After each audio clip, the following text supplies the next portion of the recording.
Welcome back to the How to Find Your Moxie podcast. I'm your host, Lizz Carter Clark, author of the book How to Find Your Moxie and the founder of College Moxie, a nonprofit whose mission is to empower every woman to know their worth. Welcome, Mackenzie. How are you? Good. Hi, Liz. How are you? I'm great. I'm really glad you're back. Yes. Welcome back to part 2 of the Circle of Trust. Mackenzie is going to let you all in on some thoughts from her perspective as a current college senior on friendships and friend shifts when it comes to setting boundaries and circle of trust. Here we go. You know, it doesn't have to be all or nothing. Someone's on the island or they're voted off the island. Like, we can actually have different circles. In college, I think it can be, like you said, you're either on the island or you're not. And I've definitely noticed that throughout college. Like, everyone changes friend groups and stuff. Like, that's inevitable throughout the 4 years. But sometimes it definitely does feel it's like all or nothing. You're in or you're out, and then you're floating along, and everyone else seems to has friends and has their own friend group in college, and that's what it can kind of feel like. Mm-hmm. And, you know, I've had my own, like, friends throughout college, and, you know, some leave, some stay, and that's okay. And I think it's hard at the beginning, but as time goes on, like, it does get better throughout college, because, you know, freshman year, you might be friends with 1 million people, and then might not even talk to one of them the next year. It's just, and that's okay. And that's very much okay. And time makes that okay, I think. Yeah. Yeah, I also think you're really mature to be able to see that, because I really feel for students who are in college right now and high school right now, because I think so much in our society in the last several years has kind of insisted that people are either on the island or off the island. There is no middle ground. Yeah. And there's very little space, in my opinion, for students to be able to respectfully disagree and learn from one another. It's very much like, if I don't say this quickly enough and do this quickly enough, then I'm going to be voted off the island. So, like, people are actually doing things out of fear sometimes. Yeah. Out of some sense of, like, obligation to keep my friends, as opposed to, like, my conviction of what I believe, you know? 100%. And anytime I've, like, had opportunities with students where, like, we've gotten close enough that I've been able to ask them, like, hey, is this something that's happening? This is something I feel like I'm seeing, but, like, you're actually in it. Is this happening? Every time they've been like, yes, it's totally what's happening. And, like, that just must feel like so much pressure, because it's almost like you all are being told people are on the island or off the island. There is no in between. Yeah. And then that takes away our opportunity to learn from one another and for us to grow as people. And I think that's why a lot of people end up transferring from schools, you know.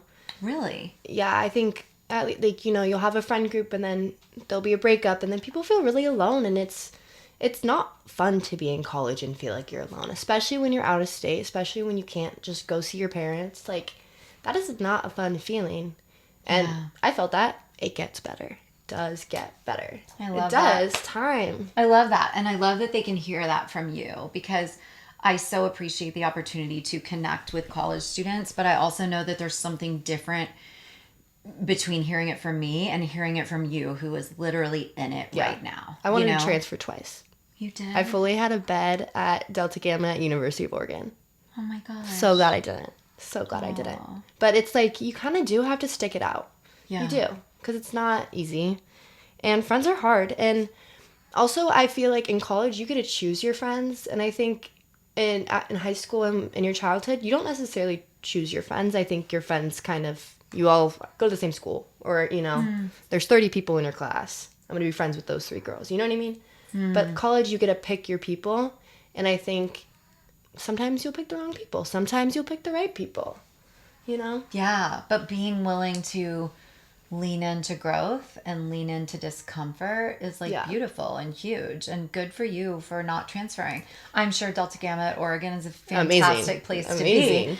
But I'm glad that you didn't go there for the wrong reasons, because it seemed like an easy way to escape something else. Because I think that's a lot of times when our problems tend to follow us. And I'm just really proud of you for being willing to lean into discomfort, because that is a hard thing for students to do these days. And I think a lot of students do feel that. I feel like so many people feel that at school. And I've talked to so many, like, all my friends, we've all agreed, like, you hit a point freshman year where you're like, I don't know if this is for me. I don't know if my friends are the people that they're not my high school friends. I don't know if this environment is good for me. And all I say is just wait it out, you know? Yeah. I don't know. That's good advice. Yeah. Because if we don't learn to somehow be able to tolerate discomfort, then we're never going to stay around long enough to see what happens. Yeah. And I also think every time we escape what we're afraid of, rather than like my friend Fran, I've talked about her in my book. She's just an amazing therapist who like was so there for me at a time when I really needed to figure out a lot of different things. She used to say to me like, what if you just do it scared? And I'm like, oh, well, that's a new thought. What if we just do it scared? You know, I mean, that's okay. Now the focus is no longer on analyzing all of the reasons that I'm scared. It's like, okay, this is what needs to be done. What if we just decide to do it scared? Because if we constantly escape what it is that we're afraid of, then we spend our lives running from fear. Yeah. And then fear is in control. And You then have we to don't have moxie. Yes. I just think it's important for us to not only pick our friends like well, but also know how close those people are to you and where they stand essentially on your pyramid, I guess. Yeah. You know? Yeah. I like that. And just important to realize that like when we're choosing friends, we all have a gut that's worth trusting. Mm-hmm. And so if someone is saying something but their actions don't align, it's okay to say this doesn't feel right. Mm-hmm. You know? Yeah. You talked in your book, you said a story of like two girls and they said that they were best friends and talked about everything, but then they didn't really talk about like deep stuff. Mm-hmm. You want to talk about that a little bit? Yeah, I was so fascinated by it. So when I started College Moxie, I held focus groups around the country and just asked groups of college women, what are the biggest issues challenging you on campus today? And I mean, they had a lot to say. A lot of times I didn't have to say anything else. And yeah, in one particular group, and actually this happened multiple times, but in this one particular situation, two women came in and they're like, yeah, we've been best friends since junior year. And one of them opened up about something that was like really personal, which, you know, from my perspective, I'm like, okay, there's no judgment in this room, but here's what I'm grasping. A perfect stranger can ask a question and evoke this really vulnerable response. Yet a conversation about that same thing had never been initiated between the ones that called themselves best friends. Mm-hmm. So there were women that were like, you know, they would say we're best friends. And then one would be like, oh my gosh, me too. I didn't know that. Me too. And it's like, wait a minute, what? Like same things happening, but we're not talking about it, you know? Yeah. And that was really kind of my first clue that like what we are really missing is safe spaces to talk about hard things within our communities. Mm-hmm. And it's because we're not prompted to. And it's because I think a lot of people, you know, in their teens or 20s and even younger now are not really taught to like how to have uncomfortable conversations, you know? And I think, my gosh, even just conversations like this, I think are pretty rare. I mean, so much is here or here, right? Yeah. So the idea of having a conversation like this and it being uncomfortable a little bit or like a little bit maybe controversial is the word or something, like I think people would rather sometimes implode than risk the awkwardness, not even necessarily risking rejection, but just risking awkwardness in those moments can be really frightening. Mm-hmm. And I think like a lot of friends, like the term best friends is kind of broad, you know? I have best friends, but also like you have those people that you could sit there and hug you when you cry, or there'll be the people that hype you up and, you know, that kind of stuff. But there's different types of friends, and I think that's important to like find that. Yeah. We all want connection. We all want community. We all want people. Yeah. And if we find one person that seems to get us as much as they're capable of getting us, how awesome is that? Yeah.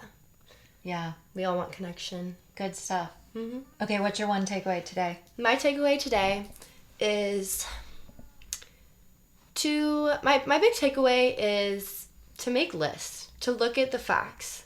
Because I think sometimes situationally I can get really flustered and, you know, frustrated. But I think slowing down and writing out like facts versus, you know, my myths in my head, I think that is my biggest takeaway from it. Love it. Helps you redirect, by thinking. Totally. It also takes your power back. I love that. Like that. Nice What work. for you? What's your biggest takeaway?